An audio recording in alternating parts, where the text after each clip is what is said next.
Well, we're back here at the Hall of History. We're going to take a look at the Spanish-American War.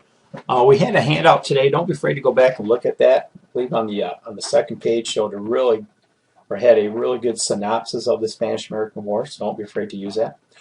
Here we've got a picture of the charge up San Juan Hill, and you see the Buffalo soldiers. And here's actually a guidon of a cavalry unit. And notice the lack of horses. Many times you'll see the charge up San Juan Hill and Teddy Roosevelt and the Rough Riders on horses. Well, that was entirely made up, especially for the newspapers. Teddy Roosevelt, it was mostly an infantry charge up there, but he did become pretty famous, and it launched his candidacy for President of the United States. Real quick again, what is imperialism? That's a country exerting its influence, economic, political, and military over weaker countries or weaker territories.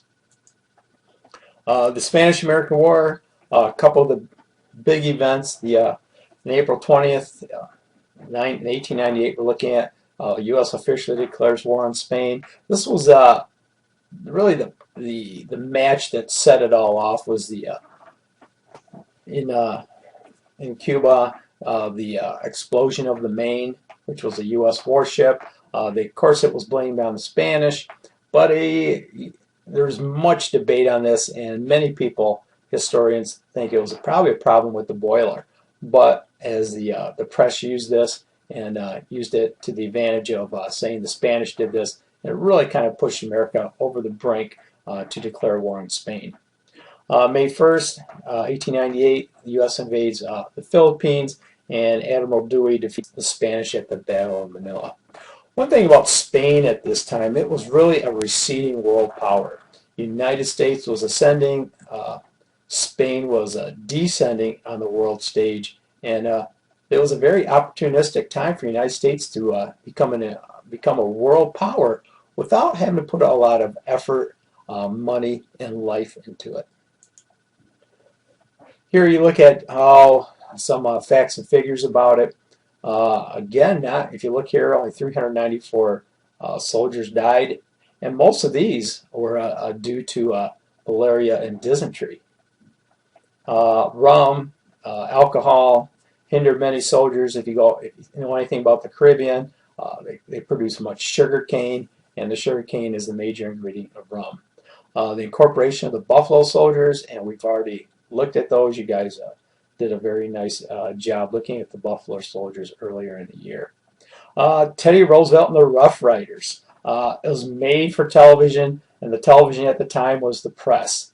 Just captured the country's prominence there, captured the country's attention, and really Teddy Roosevelt became a household name at this point. In July 17th, 1898, U.S. invades and captures Puerto Rico. Again, you're looking at the Caribbean here. The war really included August 12th, the Treaty of Paris. Cuba becomes an independent nation. They got their independence from Spain. U.S. gets Puerto Rico and Guam, and the U.S. pays Spain $20 million for the control of the Philippines. Secretary Hay called it a splendid little war. It lasted about 4 months. It didn't cost very much. The amount of lives lost were very few, and it got the United States on the world stage to become a world power. Well, let's take a look at Puerto Rico. Became a commonwealth. Really, about the only one the United States has that is considered a commonwealth. It's considered a state, but there's a few differences. There's no taxes levied upon it. But again, it has no representation in government. It cannot vote in presidential elections, and there's no state rights. Through the years, there's been some talk about making it the 51st state, but none of that has come to fruition. And I don't know. We'll see what happens with it in the future. Right now, they kind of got the best of both worlds, being under the protection of the United States, but not having the taxes and everything that goes along with it. Cuba is interesting. It became an independent nation, but under the protection of the United States.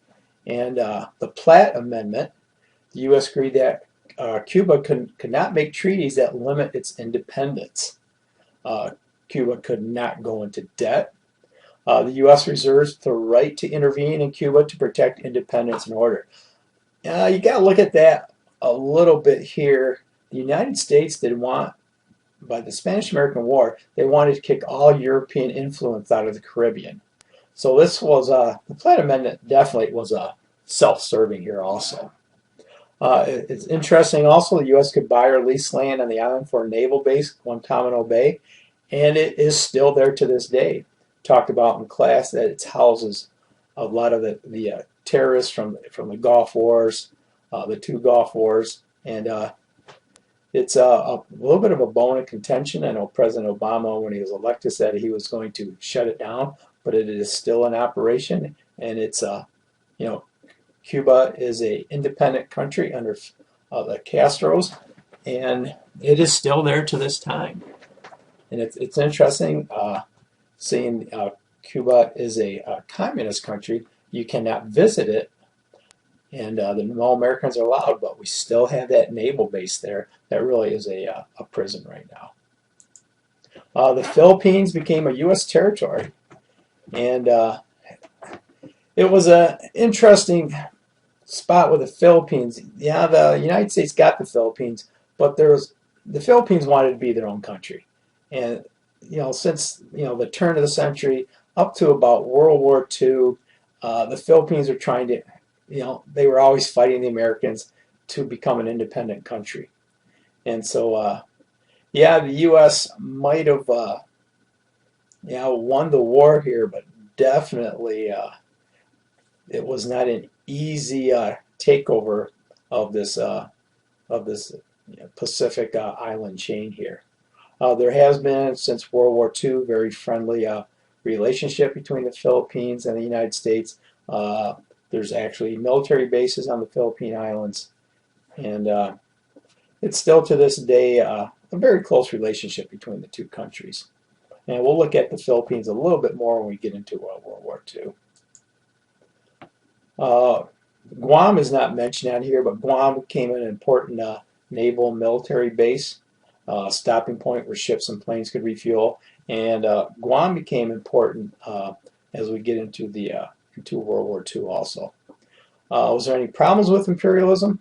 Yeah, a lot of people did not think we should spend the money on all these countries and to keep them afloat economically, and also to help them. Many of the natives were not interested in U.S. control. Like we rebelled against England. Many of these countries did not want the U.S. interfering with their daily lives and their political ambitions.